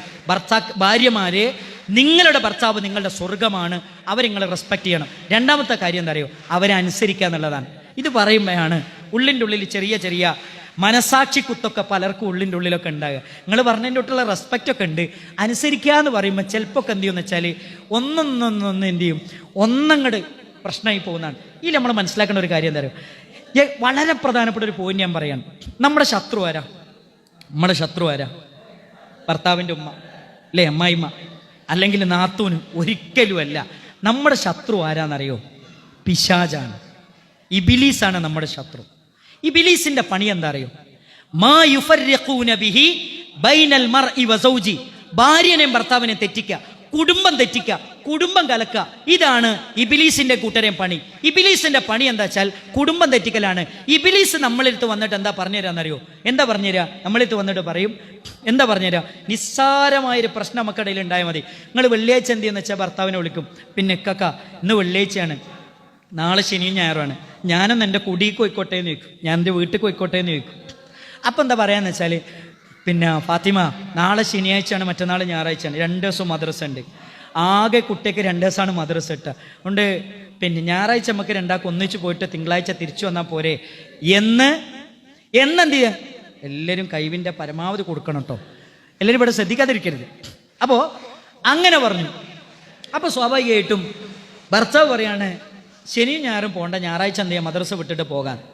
അന്ന് എന്ത് ചെയ്യുന്നത്, ഫസ്റ്റിൽ തന്നെ വലിയ പ്രശ്നമൊന്നും ഉണ്ടാവില്ല, ആയിക്കോട്ടെ എന്നാൽ ഞാൻ പോകുന്നില്ല. പിന്നെന്താ അറിയോ, എന്താണെന്ന് വെച്ചാൽ അന്ന് രാത്രി എന്തെന്ന് വെച്ചാൽ അപ്പുറത്തെ ജമീലാനെ, ഇപ്പുറത്തെ ഫാത്തിമാനെ, കുടുംബത്തിലൊരു നാത്തൂനെ, മൂത്താപ്പാൻ്റെ മോളൊക്കെ ഇങ്ങനെ വിളിക്കും. വിളിച്ചപ്പോൾ പറയും, അന്നെ വിട്ടിയില്ലേ, ഓൻ അങ്ങനെ തന്നെയാണ്. എന്നിട്ട് എന്ത് ചെയ്യുന്ന വെച്ചാൽ ഞാനൊക്കെ എൻ്റെ പുതിയാപ്പിള എൻ്റെ പിടിച്ച വടിയിൽ ഇങ്ങനെ നിർത്തിയിരിക്കാൻ, ഞാൻ പറഞ്ഞതിൻ്റെ അപ്പുറത്തേക്ക് മൂപ്പർ പോവില്ല. പിന്നെ ഇങ്ങനെ പോയാൽ ഉണ്ടല്ലോ അന്നെ ഇവിടുത്തേക്ക് മൂപ്പർ വിടൂല കേട്ടോ, അതുകൊണ്ട് ഇങ്ങനെ നിന്നിർക്കത്, കുറച്ചൊക്കെ നമുക്കൊരു തൻ്റെയോടൊക്കെ വേണം. ഇതൊക്കെ എന്ത് ചെയ്യുന്ന വെച്ചാൽ ഇവളോട് പറഞ്ഞു കൊടുക്കും. പിന്നെ ഓക്ക് ഇങ്ങനെ തോന്നുകയാണ്, എന്ത് 10-15 കൊല്ലമായല്ലോ ഞങ്ങൾ കല്യാണം കഴിഞ്ഞിട്ട്. പിന്നെ എന്തെന്ന് വെച്ചാൽ ശൈത്താൻ അങ്ങോട്ട് തലേക്ക് കയറും. പിന്നെ അടുത്ത ദിവസം അടുത്ത വെള്ളിയാഴ്ച വിളിക്കുമ്പോൾ എന്താ പറയാന്നറിയോ? ആദ്യത്തെ വെള്ളിയാഴ്ച ഞാനും മക്കളും കൂടെ ഒന്ന് പോയിക്കോട്ടെ എന്നോ ചോദിച്ച് അടുത്ത വെള്ളിയാഴ്ച പറയാന്നറിയോ? പിന്നെ നാളെ ശനിയും ഞായറും ആണല്ലോ, ഞാനും എൻ്റെ കുട്ടികളും കൂടെ ഒന്ന് വീട്ടിലേക്ക് പോകുന്നുണ്ട് കേട്ടാ, നിങ്ങൾക്ക് പറ്റുകയാണെങ്കിൽ അങ്ങോട്ട് വന്നോണ്ടി. നിങ്ങൾ ആലോചിച്ചു, സ്വരം മാറി. സ്വരം എങ്ങനെ മാറിയേ? എന്നിട്ട് അപ്പം പറയൂ, എന്തിനാ പോകുന്നത്, നമുക്ക് ഒന്നിച്ചു പോയപ്പോൾ മദ്രസ നഷ്ടപ്പെടൂലേ? അപ്പം തിരിച്ചു പറയണ എന്താ അറിയോ, നിങ്ങളെ കൂടെ 10-20 കൊല്ലമായി ഞാൻ ജീവിക്കാൻ തുടങ്ങിയിട്ട്, ഇന്നു വരെ 10-20 കൊല്ലം ജീവിക്കാൻ തുടങ്ങിയിട്ട് ഇന്നു വരെ നിങ്ങൾ എന്തെങ്കിലും ഒരു ദിവസം ഞാൻ ചോദിക്കാതെ നിങ്ങൾ എൻ്റെ വീട്ടിൽ കൂട്ടിയിട്ടുണ്ടോ? ഇതെന്താ അറിയോ, നബി സല്ലല്ലാഹു അലൈഹി വസല്ലം പറഞ്ഞു, ഞാൻ നരകം കണ്ടിട്ടുണ്ട്, നരകത്തിലെ അധിക പേരും സ്ത്രീകളാണ്. സ്വർഗം കണ്ടിട്ടുണ്ട്, സ്വർഗത്തിലധികവും സ്ത്രീകളാണ്. അള്ളാഹു അനുഗ്രഹിക്കുമാറാകട്ടെ. അത് നിങ്ങൾ ബേജാറാണ്ട. അടുത്ത വാചകം എന്താ അറിയോ, നരകത്തിലെത്താനുള്ള കാരണം എന്താ അറിയോ? യക്ഫുർനൽ ഇഹ്സാൻ വയക്ഫുർനൽ അശീർ. അവർ നന്മകളെ നിഷേധിക്കുന്നവരാണ്, അവർ ഭർത്താവിനെ നിഷേധിക്കുന്നവരാണ്. അതിൽ റസൂലുള്ളാഹി സ്വല്ലല്ലാഹു അലൈഹി വസല്ലം പറഞ്ഞ എന്താ അറിയോ, ലൗ അഹ്സൻത ഇലാ ഇഹ്ദാഹുന്ന ദഹർ, നിന്റെ ഭാര്യയ്ക്ക് ഒരു കൊല്ലം മുഴുവൻ, കാലം മുഴുവൻ നീ നന്മ ചെയ്താലും, സുമ്മ റഅത് മിൻക ശൈഅൻ, പിന്നെ നിന്നിൽ നിന്ന് എന്തെങ്കിലും ഒരു ന്യൂനത നിന്റെ ഭാര്യ കണ്ടാൽ, ആ ഭാര്യ പറയും, മാ റഅയ്തു മിൻക ഖൈറൻ ഖത്ത, ജീവിതത്തിൽ ഇന്നുവരെ ഒരു നന്മ നിങ്ങൾ ചെയ്തു തന്നിട്ടില്ല എന്ന് പറയും. അത് നന്ദികേടിന്റെ വർത്തമാനമാണ്. അതൊരിക്കലും ഒരു ഭാര്യയും പറയാൻ പാടില്ല എന്നാണ് മഹാനായ മുഹമ്മദ് മുസ്തഫ സല്ലല്ലാഹു അലൈഹി വസല്ലമ നമ്മളെ പഠിപ്പിക്കുന്നത്. അപ്പൊ അനുസരിക്കുക എന്നതിൽ നമുക്ക് തടസ്സമുള്ളത് പിശാചാണ്.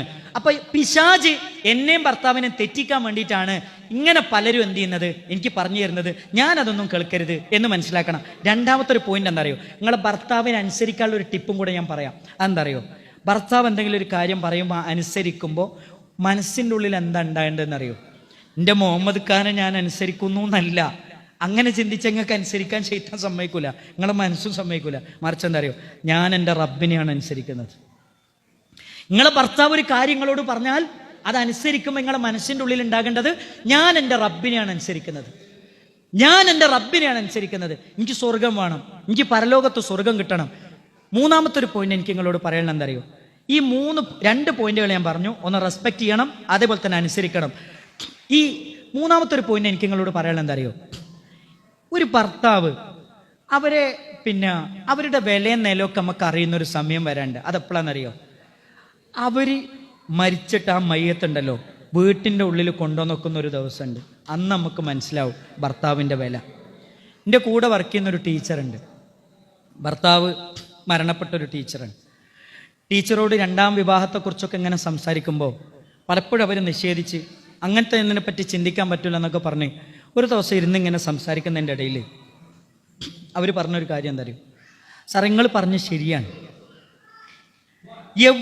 എവിടെ പുറത്തേക്ക് ഇറങ്ങുകയാണെങ്കിലും ഭർത്താവില്ലാത്തൊരു പെണ്ണാണെങ്കിൽ ആളുകൾ മുഴുവൻ നോക്കുന്നത് വൃത്തികെട്ട കണ്ണുമായിട്ട്. ഒരു ഭർത്താവ് എന്ന് പറഞ്ഞാൽ അതൊരു തണലാണ് എന്ന് എനിക്കിപ്പം മനസ്സിലായി. നിങ്ങൾ ആലോചിച്ചു, നമ്മൾ ഓരോരുത്തരും മനസ്സിലാക്കേണ്ട ഒരു കാര്യം എന്താ അറിയോ, നമ്മുടെ ഭർത്താവ് എന്നുള്ളതോ അത് പടച്ചു അമ്മക്ക് തന്നൊരു തണല, അതൊരു തണലാണ്. അത് മനസ്സിലാവും എപ്പം എന്നറിയോ, അവരൊരു ദിവസം കൂടെ നഷ്ടപ്പെട്ടോണു. രാത്രി 12 മണിക്ക് എൻ്റെ മൊബൈലിൽ ഫോണ്, എൻ്റെ ഒരു കൂട്ടുകാരനാണ് വിളിച്ച്. ഞാൻ ചോദിച്ചേടാ 12 മണിയായില്ലേ, ഈ എന്തിനാ വിളിച്ചതെന്ന് ചോദിച്ചു. എന്നോട് പറഞ്ഞു, താത്താക്ക് നിങ്ങളോടൊന്ന് സംസാരിക്കണം. അപ്പം എനിക്ക് ബേജാറ് വന്നു. അപ്പം ഞാൻ പറഞ്ഞു, ആയിക്കോട്ടെ താത്താൻ്റെ അടുത്ത് കൊടുക്ക്. താത്താൻ്റെ കയ്യിൽ ഫോൺ കൊടുത്തിട്ട് ഞാൻ അവരോട് ചോദിച്ചു, എന്തേ പ്രശ്നമെന്ന് ചോദിച്ചു. 3 ദിവസമായിട്ടുള്ള ഭർത്താവ് മരിച്ചിട്ട്, 3 ദിവസമായിട്ടുള്ള ഗൾഫിൽ നിന്ന് അറ്റാക്ക് വന്ന് മരിച്ചാണ്. 2 കൊല്ലം സൗദി അറേബ്യയിൽ നിന്നിട്ട് മക്കൾ പറയുന്ന സമ്മാനങ്ങളൊക്കെ വാങ്ങിക്കൂട്ടി ഒക്കെ റെഡിയാക്കി വെച്ച് ഇങ്ങോട്ട് പോരാൻ നിന്നതാണ്. എൻ്റെ ഇടയിലാണ് ഇന്ന് അറ്റാക്ക് വന്നിട്ട് മരിക്കുന്നത്. ഇങ്ങോട്ട് ആലോചിച്ച് നോക്കണം. ഞാൻ അവരോട് ചോദിച്ചു, നിങ്ങൾ എന്തിനാണ്, മനസ്സിൻ്റെ ഉള്ളിൽ സങ്കടവും വേദനയൊക്കെ ഉണ്ടാകും. അവർ പറഞ്ഞാൽ അറിയോ, എനിക്ക് അതൊന്നുമല്ല പ്രശ്നം. അവര് പറഞ്ഞിട്ട് പിന്നെ പൊട്ടാണ്. പിന്നെ പറയണെന്താ വെച്ചാൽ, ഉസ്താദേ എനിക്കൊരു നല്ല ഭാര്യയാകാൻ കഴിഞ്ഞില്ലേ എന്നുള്ള സങ്കടമാണ്. ജീവിക്കുന്ന കാലം ഒരു നല്ല ഭാര്യ, സ്നേഹം കൊടുക്കുന്ന, അവരാഗ്രഹിക്കുന്നത് ചെയ്തു കൊടുക്കുന്ന ഒരു നല്ല ഭാര്യയാകാൻ കഴിഞ്ഞില്ലേ എന്നുള്ള സങ്കടമാണ് എൻ്റെ ഉള്ളിലുള്ളത്. എനിക്ക് പരലോകത്ത് സ്വർഗം കിട്ടുമോ? ഭർത്താവിൻ്റെ തൃപ്തി ഇല്ലാതെ മരിച്ചാൽ സ്വർഗം കിട്ടുമോ? ഇങ്ങോട്ട് നോക്ക്, ഭർത്താവ് മരിച്ച ഒരു ഭാര്യൻ്റെ സങ്കടമാണത്, വേദനയാണത്. ഇപ്പോൾ ഷെൽട്ടർ ഇന്ത്യൻ്റെ വിഡോ കെയറിൽ 10-50 ലേഡീസിനെ നമ്മുടെ ഭാര്യമാരൊക്കെ വിളിച്ചിട്ട് അവരോട് സംസാരിക്കുമ്പോണ്ടല്ലോ, ഒരു ഭർത്താവില്ലാത്ത ഭാര്യൻ്റെ വില നമുക്ക് അവിടുന്ന്, ഒരു ഭർത്താവിൻ്റെ വില നഷ്ടപ്പെട്ടു പോയതിൻ്റെ വേദനയും സങ്കടം ഉണ്ടല്ലോ, അവരെ സംസാരത്തിൽ നമുക്ക് മനസ്സിലാവും. ഒരു യാത്ര ചെയ്യണമെങ്കിൽ ആരെങ്കിലും വിളിക്കണം പ്രിയപ്പെട്ടവരെ. ഒരാണിൻ്റെ കൂടെ യാത്ര ചെയ്യാൻ, ഒരു ദിവസം യാത്ര ചെയ്യണമെങ്കിൽ, ഒരു രാത്രി പുറത്തേക്ക് ഇറങ്ങണമെങ്കിൽ ഭർത്താവിൻ്റെ തുണയില്ലാതെ നമുക്ക് ഇറങ്ങാൻ പറ്റുമോ? അതാ ഞാൻ പറയണത് അറിയോ, ജീവിക്കുന്ന കാലത്ത് അവരുടെ വില നമുക്ക് തിരിച്ചറിയാൻ പറ്റിയിട്ടില്ലെങ്കിൽ മരിച്ചു കഴിഞ്ഞാൽ നമ്മൾ ഖേദിക്കും, നമ്മൾ സങ്കടപ്പെടും അല്ലേ. ഇങ്ങോട്ട് നോക്ക്, ക്യാൻസർ വാർഡിൽ ഇങ്ങനെ കിടക്കാണ്. ആ സമയത്താണ് ഇങ്ങനെ വരാന്തയിൽ കൂടെ നടക്കുമ്പോൾ ഓർമ്മ വരിക എന്താ അറിയോ, പടച്ചോനെ നല്ല കാലത്തൊന്നും ചെയ്തു കൊടുക്കാൻ പറ്റിയില്ലല്ലോ. അതുകൊണ്ട് അങ്ങനത്തെ ഒരു അവസ്ഥ ഒരിക്കലും സഹോദരിമാർ ഇങ്ങൾക്ക് ഉണ്ടാകരുത്. ജീവിതകാലത്ത് എന്ത് ചെയ്യാന്നറിയോ, പടച്ചോ എനിക്ക് തന്ന ഇതാണ്, അതിൽ കുറ്റം ഉണ്ടാവും, കുറവുണ്ടാവും. നേരെ തിരിച്ചു നമ്മൾ ചിന്തിക്കുക, എൻ്റെ അടുത്തും കുറ്റവും കുറവൊക്കെ ഉണ്ടല്ലോ, അതിലെ നന്മകൾ മുഴുവൻ ഞാൻ എടുക്കുക, അതിലെ തിന്മകളൊക്കെ ഞാൻ കണ്ണീമ്യ, ഗുണദോഷിക്കേണ്ടതൊക്കെ ഗുണദോഷിച്ചു കൊടുക്കുക, പറഞ്ഞു കൊടുക്കേണ്ടതൊക്കെ പറഞ്ഞു കൊടുക്കുക. അതാണല്ലോ നമ്മുടെ ഉത്തരവാദിത്തം. അത് തൃപ്തിപ്പെട്ട് ജീവിക്കുക എന്നുള്ളതാണ് ഈ ദുനിയാവിൽ നമ്മുടെ ഉത്തരവാദിത്തം. അങ്ങനെ മനസ്സിലാക്കി ജീവിക്കുമെന്ന് അറിയോ, ജീവിതത്തിൽ സ്വസ്ഥതയും സമാധാനമൊക്കെ ഉണ്ടാകും. അതുകൊണ്ട് എന്ത് ചെയ്യാന്ന് വെച്ചാൽ, പ്രിയപ്പെട്ട സഹോദരിമാരെ, നിങ്ങൾ ആ കാര്യം പ്രത്യേകം ശ്രദ്ധിക്കണം, ഭർത്താവിനെ അനുസരിക്കുക എന്നുള്ള കാര്യം. മാത്രമല്ല എന്താ പറയുക, മൂന്നാമത്തെ ഒരു പോയിന്റ് എനിക്ക് നിങ്ങളോട് പറയാനുള്ള എന്താ പറയുക, വളരെ പ്രധാനപ്പെട്ട ഒരു കാര്യമാണ്. ഒരു ഭർത്താവ് ഒരു പെണ്ണിൽ നിന്ന് ആഗ്രഹിക്കുന്ന മൂന്നാമത്തെ ഒരു കാര്യം ശാരീരികമായ സംതൃപ്തിയാണ്. മാനസികമായി സംതൃപ്തിപ്പെടുത്തുന്നതോടൊപ്പം തന്നെ ശാരീരികമായും തൻ്റെ പ്രിയപ്പെട്ട ഭർത്താവിനെ സംതൃപ്തിപ്പെടുത്തുക എന്നുള്ളത് വളരെ പ്രധാനപ്പെട്ട ഒരു കാര്യമാണ്. എന്താ അറിയോ, ഇന്ന് കേരളത്തിലെ പുതിയൊരു സെൻസസ് എന്താ അറിയോ, അഭിസാരി പെണ്ണിന്റെ, വൃത്തികെട്ട പെണ്ണുങ്ങളെടുത്ത് പോകുന്ന ആൾക്കാരുടെ കണക്കുകൾ എടുത്ത് പരിശോധിച്ചപ്പോൾ 65-70% ആളുകളും പോകുന്ന ആൾക്കാരാരാന്നറിയോ? വിവാഹിതരാണെന്നാണ്.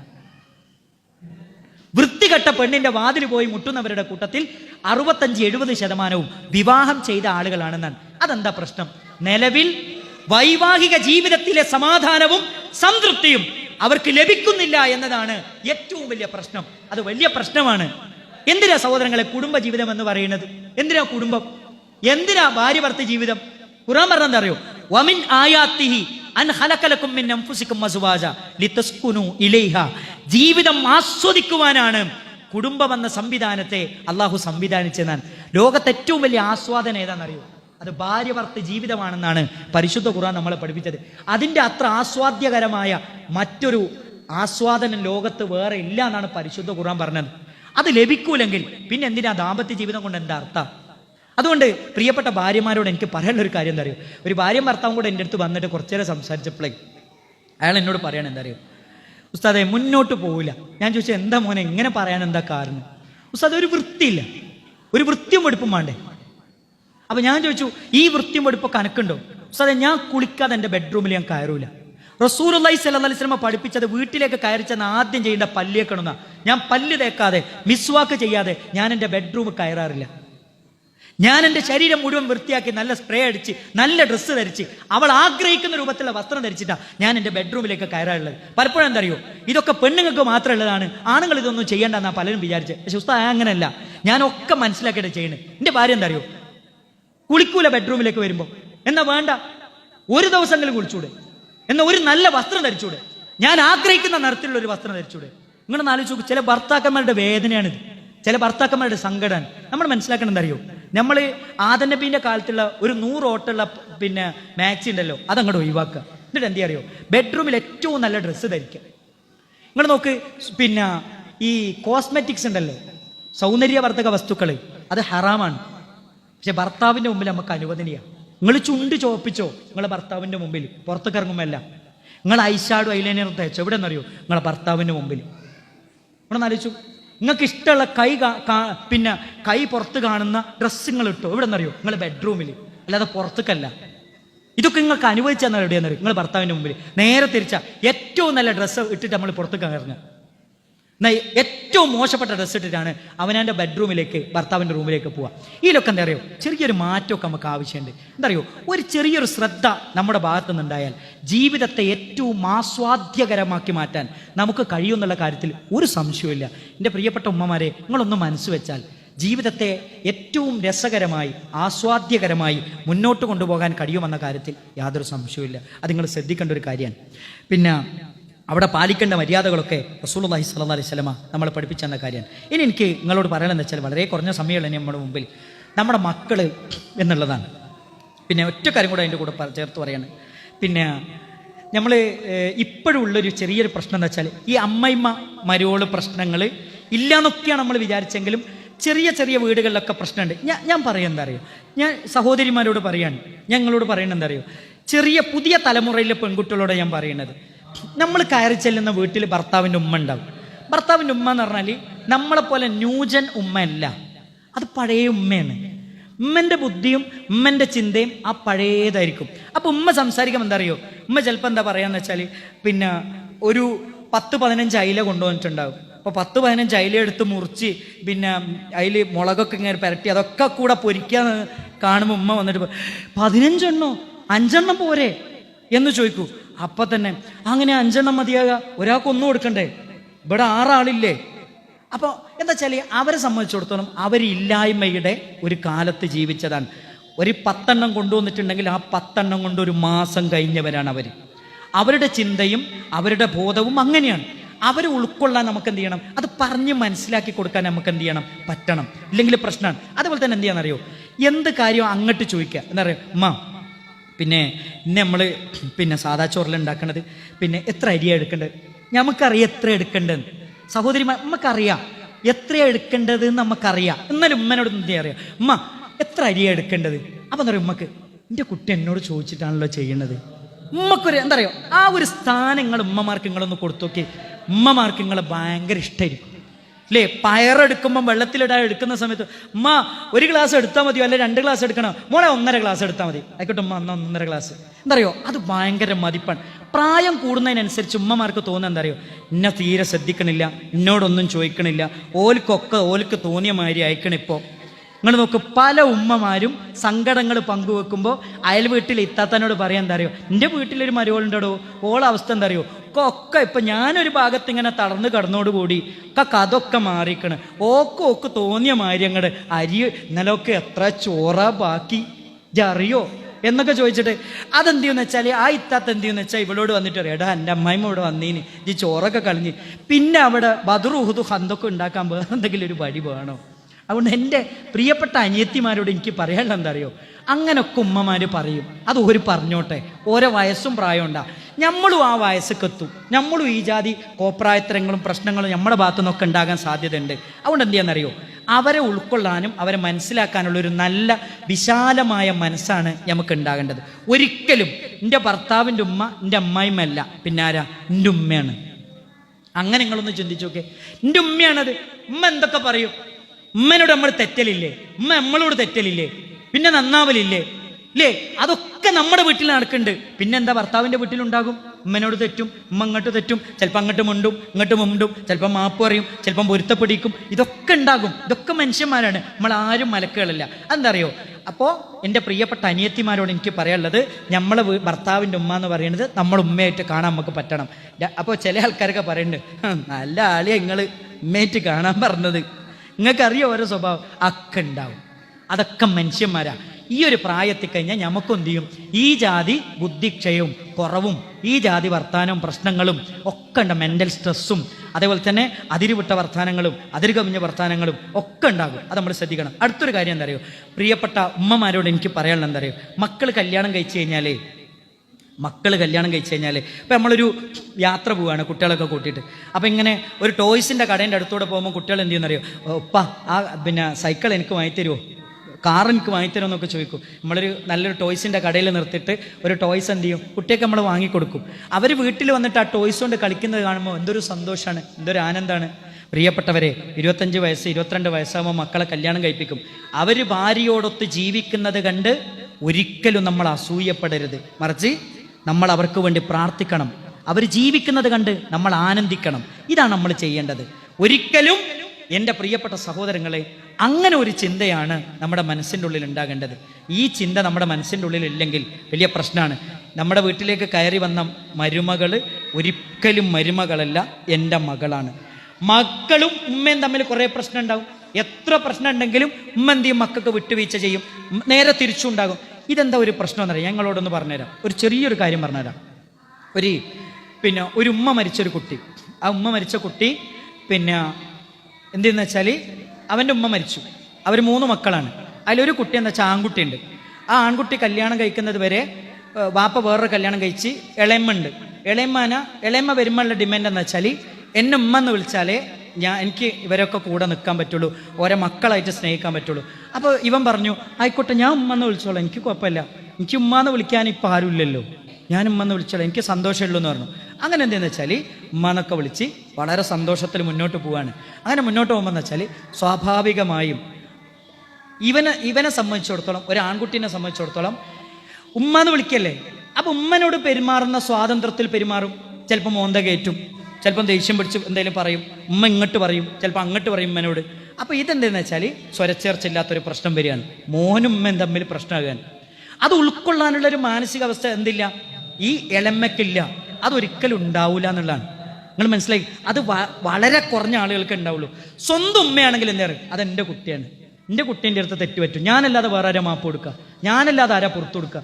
അതെന്താ അറിയോ, പെറ്റ തള്ളക്കേ ആ മോൻ്റെ വേദന അറിയാൻ പറ്റുള്ളൂ, ഇല്ലാത്തൊരാൾക്ക് വേദന അറിയാൻ പറ്റില്ല. അത് നിങ്ങൾ പരിശോധിച്ചോളി. അത് ഉമ്മ ഇല്ലാത്ത മക്കളോട് ചോദിച്ചാൽ അവിടെ അറിയാൻ പറ്റും. എന്തറിയോ, അത് അറിയാൻ പറ്റും. അവർ മൂലക്കിരുന്നിട്ട് കരയും സങ്കടപ്പെട്ടിട്ട്, അവനെൻ്റെ ഉമ്മ ഇല്ലാത്തതിൻ്റെ നഷ്ടത്തിൻ്റെ വേദനയുടെ കണ്ണീര്, അതൊക്കെ ഉണ്ടാവും. അത് വളരെ പ്രധാനപ്പെട്ട കാര്യമാണ്. അപ്പം ഞാൻ പറയണതെന്ന് വെച്ചാൽ, പ്രിയപ്പെട്ട ഉമ്മമാരോട് പറയണമെന്ന് വെച്ചാൽ, കയറി വരുന്നൊരു പെൺകുട്ടി, അത് എവിടുന്ന് വന്നൊരു പെൺകുട്ടിയാണെങ്കിലും അതെൻ്റെ മോളാണ് എന്നൊരു കൺസെപ്റ്റാണ് നിങ്ങളുടെ മനസ്സിൻ്റെ ഉള്ളിൽ ഉണ്ടാകേണ്ടത്. അപ്പോൾ മരുമകൾ അമ്മായിമ്മ എന്നുള്ളൊരു പ്രശ്നം അവിടെ ഉണ്ടാവില്ല എന്നുള്ള കാര്യത്തിൽ യാതൊരു സംശയമില്ല. അടുത്തൊരു പോയിന്റ് എനിക്ക് നിങ്ങൾ പറയാനുള്ളത് എന്താ അറിയോ, പടച്ചോനോട് എന്താ അറിയോ, മനസ്സറിഞ്ഞ് അള്ളഹാനോട് പറയാം ജീവിതത്തിൽ സ്വസ്ഥതയെ സമാധാനം കിട്ടാൻ. അല്ലല്ലാതെ ജീവിതത്തിൽ സ്വസ്ഥതയെ സമാധാനം ആരാ നമുക്ക് തരിക? ഞാൻ കഴിഞ്ഞ 4 മാസം മുമ്പ് പിന്നെ എൻ്റെ പള്ളിയിൽ മിമ്പർമേ കയറാൻ നിൽക്കുന്ന സമയത്താണ് ഒരാൾ വന്നിട്ട് എന്നോട് പറഞ്ഞത്, കാക്ക ഉസ്താദേ, എൻ്റെ പെങ്ങളെ മകൾക്ക് വേണ്ടിയിട്ട് നിങ്ങളൊന്ന് ദുആ ചെയ്യണം. അപ്പം ഞാൻ ചോദിച്ചു എന്താണ് പ്രശ്നം എന്ന് ചോദിച്ചു. അപ്പം എന്നോട് പറഞ്ഞു, അവർക്ക് ക്യാൻസർ ആയിരുന്നു, കീമോ ചെയ്തപ്പോൾ എന്താണെന്ന് വെച്ചാൽ അവരുടെ അന്നനാളം ചുരുങ്ങിപ്പോയി. ഒരു ഗ്ലാസ് ജ്യൂസ് അടിച്ച കഞ്ഞി വയറിലേക്ക് എത്തണമെങ്കിൽ 1.5 മണിക്കൂർ സമയമെടുക്കും. ഇവിടെ ആലോചിച്ചു, നമുക്ക് ആർക്കെങ്കിലും എന്തെങ്കിലും അങ്ങനത്തെ പ്രശ്നമുണ്ടോ? എന്തെങ്കിലും പ്രശ്നം നമുക്ക് ആർക്കെങ്കിലും ഉണ്ടോ? ചെറിയ പ്രയാസങ്ങളൊക്കെ ഉണ്ടെന്നല്ല, ഇങ്ങനത്തെ എന്തെങ്കിലും ഒരു പ്രശ്നമുണ്ടോ? നമ്മൾ 3 നേരം ഭക്ഷണം കഴിക്കുന്നു മനോഹരമായി, ഒരു പ്രശ്നമില്ല. ഇതൊക്കെ തന്നാരാ? പടച്ചോനാണ്. ആ പടച്ചോനോട് പറഞ്ഞാൽ ആ പടച്ചോൻ മാറ്റിത്തരാത്ത ഒരു പ്രശ്നമില്ല. അവനാണെല്ലാം കേൾക്കുന്നവൻ, അവനാണെല്ലാം കാണുന്നവൻ, അവനാണെല്ലാം അറിയുന്നവൻ, അവനാണ് എല്ലാ പ്രാർത്ഥനകൾക്കും ഉത്തരം ചെയ്യുന്ന മുജീബ്. അതുകൊണ്ട് ആ റബ്ബിനോട് എപ്പോഴും നമ്മൾ പ്രാർത്ഥിക്കണം, റബ്ബന ഹബ് ലനാ മിൻ അസ്വാജിന വദുർരിയാതിന ഖുർറത അഅ്യുൻ. അല്ലാഹുവേ, ഞങ്ങളുടെ മക്കളിൽ നിന്ന്, ഞങ്ങളുടെ ഭാര്യമാരിൽ നിന്ന്, ഞങ്ങളുടെ കുടുംബത്തിൽ നിന്ന് ഞങ്ങൾക്ക് കൺകുളിർമ പ്രദാനം ചെയ്യണേ. എന്താ കൺകുളിർമ? ദീനിന്റെ വിഷയത്തിൽ എൻ്റെ ഭാര്യയും എൻ്റെ മക്കളും എന്നോടൊപ്പം ഉണ്ട് എന്ന കൺകുളിർമ. അതാണ് കൺകുളിർമ എന്നതുകൊണ്ട് ഉദ്ദേശിക്കുന്നത് എന്ന് പണ്ഡിതന്മാർ പറയുന്നുണ്ട്. അവസാനിപ്പിക്കാൻ, പ്രിയപ്പെട്ടവരെ, പടച്ചോമ്മക്ക് തന്ന ഏറ്റവും പ്രധാനപ്പെട്ട സമ്പത്താണ്, സമ്മാനമാണ് നമ്മുടെ മക്കൾ എന്നുള്ളത്. അവരെ ദുനിയാവിലും ആഖിറത്തിലും ഉപകരിക്കുന്ന മക്കളാക്കി മാറ്റുക എന്നതാണ് നമ്മുടെ ഓരോരുത്തരുടെയും ഉത്തരവാദിത്വം. പുതിയ കാലത്ത് വളരുന്ന മക്കൾ ആശങ്ക പുലർത്തുന്ന രൂപത്തിലുള്ള സമീപനങ്ങളാണ് അവരിൽ നിന്ന് നമ്മൾ കണ്ടുകൊണ്ടിരിക്കുന്നത്. ഞാൻ പലപ്പോഴും പറയുന്നൊരു സംഭവമുണ്ട്, പലപ്പോഴും ഞാൻ എൻ്റെ പ്രസംഗങ്ങളിൽ പറയാറുണ്ട്. ഒരു സ്ഥലത്തുനിന്ന് ഒരു പെൺകുട്ടി മിസ്സാകുകയാണ്. അവസാനം പെൺകുട്ടീനെ തിരിച്ചു കിട്ടി. വീട്ടിൽ വന്നിട്ട് അന്വേഷിച്ചപ്പോഴാണ് കൂടെ പഠിക്കുന്ന ഒരു ചെറുപ്പക്കാരൻ്റെ കൂടെ പഠിക്കുന്ന ഒരു ചെക്കൻ്റെ കൂടെ ബൈക്കുമ്മൽ യാത്ര ചെയ്തതാണ്. വാപ്പ എന്ത് ചെയ്തു? തോന്നിയാസം ചെയ്തതിന് അടിച്ചപ്പോൾ മോളെന്താ ചെയ്തെന്നറിയോ? മോള് വാപ്പാക്കെതിരെ കേസ് കൊടുത്തു. സ്വന്തം വാപ്പാനെ 3 ദിവസം ജയിലിലാക്കി. ആരാന്നറിയോ? ഒരു മോളാണ്. ഇങ്ങനത്തെ ഒരു കാലത്ത് നമ്മൾ ജീവിക്കേണ്ടത്. വാപ്പാനോടൊരു കമ്മിറ്റ്മെന്റ്, മാതാപിതാക്കളോടൊരു കമ്മിറ്റ്മെന്റും ഇല്ലാത്ത മക്കളാ വളരുന്നത്. കുടുംബത്തോട്, സമൂഹത്തോട്, അധ്യാപകരോട്, മഹല്ലിനോട്, നാടിനോട്, രാജ്യത്തോട്, ഒരു കാര്യത്തോടും ഒരു കമ്മിറ്റ്മെന്റും ഇല്ലാത്ത, ഒരു കടമയും കടപ്പാടുമില്ലാത്ത ഒരു തലമുറയാണ് ഇവിടെ വളർന്നു വന്നുകൊണ്ടിരിക്കുന്നത്. ആരാത്? വാപ്പയാണ്. വാപ്പാനോട് എന്തു പറയാൻ പാടില്ല അതറിയില്ല, വാപ്പാനോട് എങ്ങനെ പെരുമാറണം അതറിയില്ല. അതാരാ? ഉമ്മയാണ്. ഉമ്മനോട് എന്തു പറയാൻ പാടില്ല അതറിയില്ല, ഉമ്മനോട് എന്തു പറയണം അതറിയില്ല. ഇതൊന്നും അറിയാത്തൊരു സമൂഹം നമ്മുടെ കയ്യിലുള്ളത്. അതുകൊണ്ട് പ്രിയപ്പെട്ട ഉമ്മമാരെ, നിങ്ങൾ എന്താ ചെയ്യേണ്ടതെന്നറിയോ? അവർക്ക് ദീന് പകർന്നു കൊടുക്കണം. മതം പഠിക്കാനുള്ള അവസരങ്ങളെല്ലാം ഉപയോഗപ്പെടുത്തണം. ദീനു കൊണ്ടല്ലാതെ ഒരിക്കലും നമ്മുടെ മക്കളെ നന്നാക്കിയെടുക്കാൻ പറ്റൂല. നിങ്ങൾ നോക്ക്, ആദിലയും നൂറയും. ആരാ ആദിലയും നൂറയും? മുസ്ലിം കമ്മ്യൂണിറ്റിയിലെ, മുസ്ലിം കുടുംബത്തിലെ 2 പെൺകുട്ടികളാ. ആദില പറഞ്ഞു എനിക്ക് കല്യാണം കഴിക്കാൻ നൂറ മതി, നൂറ പറഞ്ഞു എനിക്ക് കല്യാണം കഴിക്കാൻ ആദില മതി. പുതിയ കാലത്ത് സ്വവർഗ വിവാഹം നമ്മുടെ നാട്ടിൽ നടന്നുകൊണ്ടിരിക്കുകയാണ്. കൊണ്ടോട്ടിയിലൊരു പെൺകുട്ടി ഇറങ്ങി ആ കൂടെയുള്ള പെൺകുട്ടീനെ വീട്ടുകാർ വിട്ടില്ല, അതുകൊണ്ടാ കഴിച്ചലായത്. നിങ്ങൾ നോക്ക്, സോഷ്യൽ മീഡിയയിൽ, മാധ്യമങ്ങളിൽ മുസ്ലിം പേരുള്ള പെൺകുട്ടികളുടെ ഇത്തരത്തിലുള്ള എത്ര കഥകളാണ് നമ്മൾ കേട്ടുകൊണ്ടിരിക്കുന്നത്. അതുകൊണ്ട് പ്രിയപ്പെട്ട രക്ഷിതാക്കളെ, ദീനല്ലാത്ത മറ്റൊരു പരിഹാരമില്ല. നമ്മുടെ വീട്ടിലെ ചെറിയ മക്കളെ വളരെ ചെറുപ്പത്തിലേ നമ്മൾ അവരെ ശ്രദ്ധിക്കണം. ഒരു കുട്ടി ജനിച്ച് അതിൻ്റെ 3 വയസ്സ് വരെയുള്ള സമയം കുട്ടികളുടെ തലച്ചോറിൽ ന്യൂറോണുകളാണ്. ഇത് ചേരുന്ന സ്ഥലത്തിന് പറയുന്ന പേരാ സിനാപ്സുകൾ. കോടിക്കണക്കിന് സിനാപ്സുകൾ ഉണ്ടാകുന്ന സമയമാണ് 6 മാസത്തിൻ്റെ 3 വയസ്സിൻ്റെ ഇടയിലുള്ള സമയം. ആ സമയത്താണ് കുട്ടികൾ അവരുടെ ജീവിതത്തിൽ ആവശ്യമായ അടിസ്ഥാന വിവരങ്ങൾ ശേഖരിക്കുന്നത്. അതുകൊണ്ട് ആ സമയത്ത് അവർ നല്ലതേ കേൾക്കാവൂ, നല്ലതേ കാണാവൂ, നല്ലതിനെ സാക്ഷ്യം വഹിക്കാവൂ. ഉമ്മൻ്റെ ഒരു കാര്യം ഉമ്മൻ്റെ എന്തെങ്കിലും ഒരു കാര്യം ചെയ്യണം, ഉമ്മ എന്താ ചെയ്യാൻ അറിയോ, എന്നാ മോനെ പോയിട്ട് കണ്ടോ, ഞാൻ ഇതങ്ങോട്ട് ചെയ്യട്ടെ. മൊബൈൽ സ്വതന്ത്രമായിട്ട് അങ്ങോട്ട് കൊടുക്കണം ഉമ്മൻ്റെ കാര്യം ചെയ്യാൻ. നിങ്ങൾ സ്വതന്ത്രമായി നിങ്ങളെ കയ്യിൽ, കുട്ടികളുടെ കയ്യിലേക്ക് നിങ്ങൾ മൊബൈൽ കൊടുക്കും, നിങ്ങൾ മനസ്സിലാക്കിക്കോളി നിങ്ങളെ മക്കളെ വലിയ ദുരന്തത്തിലേക്കാണ് എത്തിക്കുന്നത്. ഇനി മാത്രമല്ല, ഞാൻ എൻ്റെ മോൻ്റെ പിന്നെ ട്യൂഷൻ കോളേജിൽ ട്യൂഷൻ സെൻറ്ററിൽ ഞാനൊരു ദിവസം പോയിരുന്നു. ഈ എക്സാം കഴിഞ്ഞപ്പോൾ എക്സാമിൽ നോക്കുമ്പോൾ SS എല്ലാവർക്കും മാർക്ക് കുറവാണ്. ഞാൻ അവരോട് പറഞ്ഞു, രക്ഷിതാക്കൾ അധ്യാപകരൊക്കെ ഇരിക്കുന്ന സദസ്സിലായിരുന്നു, ഞാൻ അവരോട് പറഞ്ഞു SS എല്ലാവരും മാർക്ക് എത്രയാണെന്ന് ഞാൻ ചോദിച്ചു. എല്ലാവരും പറഞ്ഞു 13, 17, വളരെ കുറഞ്ഞ മാർക്ക്. ഞാൻ അവരോട് പറഞ്ഞു, നമ്മുടെ മക്കളൊക്കെയും മൊബൈൽ അഡിക്ഷൻ ഉള്ളവരാണ് എന്നതിൻ്റെ തെളിവാണ് SS മാർക്ക് കുറഞ്ഞത്. SS എന്ന് പറഞ്ഞാൽ IQ ബേസ്ഡ് എക്സാമാണ്, മെമ്മറി നിന്ന് എടുത്ത് എഴുതേണ്ടതാണ്. 10 കാര്യങ്ങൾ മക്കളോട് പറഞ്ഞു നോക്കി, ഒരു 6 കാര്യം ഓർമ്മ ഉണ്ടാവുള്ളൂ. മെമ്മറി കുറഞ്ഞുകൊണ്ടിരിക്കുകയാണ് നമ്മളെ മക്കളുടെ. ഇതെന്താ തിരിയാത്തത്? ലോകത്ത് ഏറ്റവും കൂടുതൽ വിഷാദ രോഗത്തിന് അടിമയുള്ളവർ ആരാന്നറിയോ? അഡോളസൻസിലുള്ള 13 വയസ്സിന്റെയും 19 വയസ്സിന്റെയും ഇടയിലുള്ള കുട്ടികളാണ്. അവരേറ്റവും കൂടുതൽ ഇൻസ്റ്റഗ്രാം ഉപയോഗിക്കുന്നവരാണ് എന്നാണ് പുതിയ കണ്ടെത്തലുകൾ.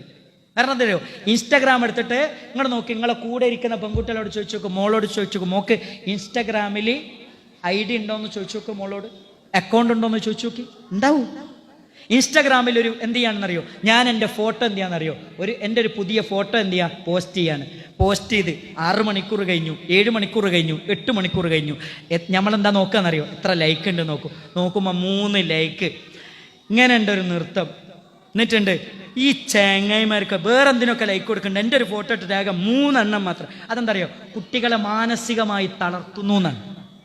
അതുകൊണ്ടാണ് ഫേസ്ബുക്ക് കണ്ടെത്തിയവർ, ലൈക്ക് ബട്ടൺ കണ്ടെത്തിയവർ, അവർ പറഞ്ഞെന്തറിയോ, ജീവിതത്തിലെ സന്തോഷങ്ങൾ അത് പങ്കുവെക്കാനുള്ള ഒരു സ്പേസ് ആയിട്ടാണ് ഞാൻ ഫേസ്ബുക്കിനെയും അത്തരത്തിലുള്ള സോഷ്യൽ മീഡിയയുടെ ഇത്തരത്തിലുള്ള സംവിധാനങ്ങളെ കണ്ടിരുന്നത്. പക്ഷേ അത് മനുഷ്യരുടെ മനസ്സിൻ്റെ താളം തെറ്റിക്കുന്നതാണെന്ന് ഞാൻ എനിക്കറിയില്ലായിരുന്നു. ലോക കോടതിയിൽ പോയിട്ട് എന്ത് ചെയ്തതെന്നറിയോ, അവർ മാപ്പ് പറഞ്ഞു. നിങ്ങളൊന്ന് ആലോചിച്ച് നോക്ക്, ഇതെന്തുകൊണ്ടാ?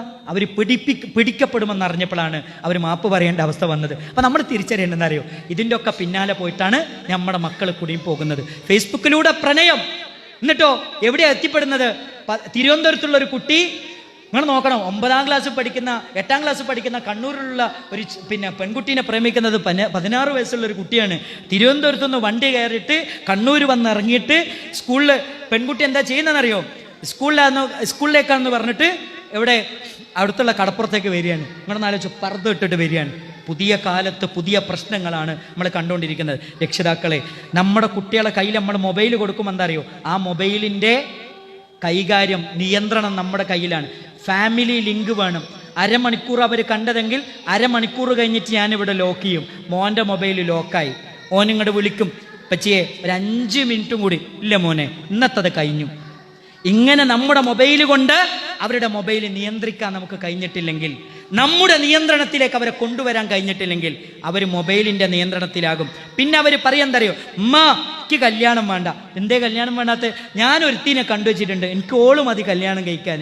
ആൺകുട്ടികൾ പറയും, എനിക്കൊരു പെണ്ണിനെ നോക്കണ്ടട്ടോ, എനിക്കൊരു ചെക്കനെ ഞാൻ കണ്ടെത്തിയിട്ടുണ്ട്, ഞാൻ ഓനെ കല്യാണം കഴിച്ചോളാം. പുതിയ കാലത്ത് ഇത്തരത്തിലുള്ള സംസാരങ്ങൾ നമ്മുടെ വീട്ടിൽ, നമ്മുടെ നാട്ടിൽ, നമ്മുടെ മഹലിൽ വരൂല എന്ന് പറയാൻ നമുക്ക് കഴിയൂല.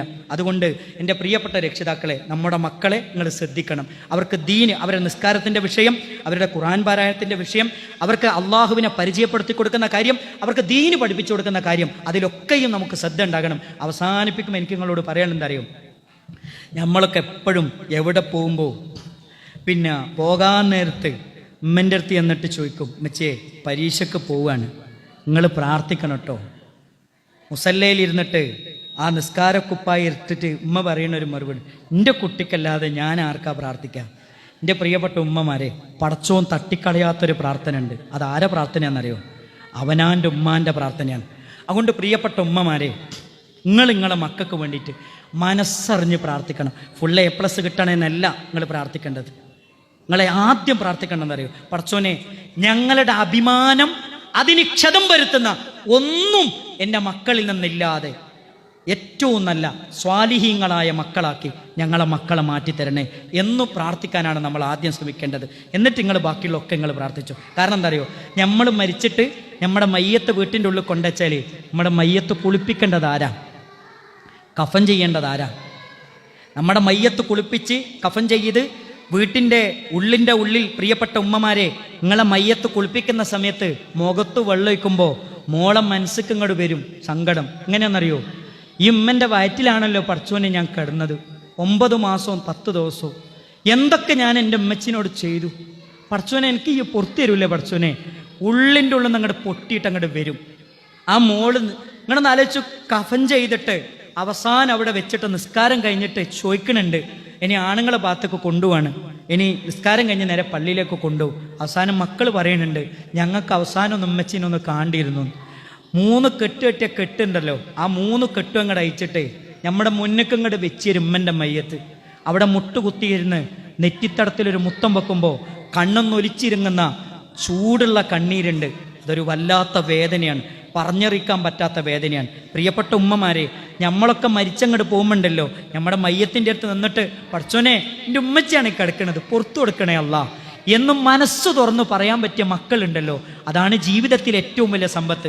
റസൂലുള്ളാഹി സ്വല്ലല്ലാഹി അലൈഹി വസല്ലം പറയാണ്, ഒരാൾ മരിച്ച ഒക്കെ അവസാനിച്ചു, എന്താ ബാക്കിയാവുമെന്നറിയോ? അതിലൊന്നെന്താ അറിയോ?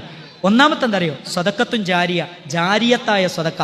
പള്ളിക്ക് വേണ്ടി സദക്ക ചെയ്തത്, മദ്രസക്ക് വേണ്ടി സദക്ക ചെയ്തത്, പാവങ്ങൾക്ക് വേണ്ടി സദക്ക ചെയ്തത്, ജാരിയത്തായ സദക്ക അവിടെ ഉണ്ടാകും. രണ്ടാമത്തെ എന്താ അറിയോ? ഉപകാരപ്രദമായ അറിവ്. ഇത്തരത്തിലുള്ള വിജ്ഞാനപ്രദമായ സദസ്സുകളിലൂടെ നമുക്ക് കിട്ടുന്ന മതപരമായ അറിവ്. മൂന്നാമത്തെ എന്താ അറിയോ? വലതുൻ സ്വാലിഹുൻ യദ്ഉ ലഹു. നമ്മളും മരിച്ചാലും മുസല്ലയിൽ ഇരുന്നിട്ട് മനസ്സറിഞ്ഞിട്ട് നമുക്ക് വേണ്ടി പ്രാർത്ഥിക്കുന്ന മക്കളില്ലേ, അത് ജീവിതത്തിലെ ഏറ്റവും വലിയ സമ്പത്താണ്. പടച്ചോ അമ്മക്ക് തന്ന സമ്പത്താണ്.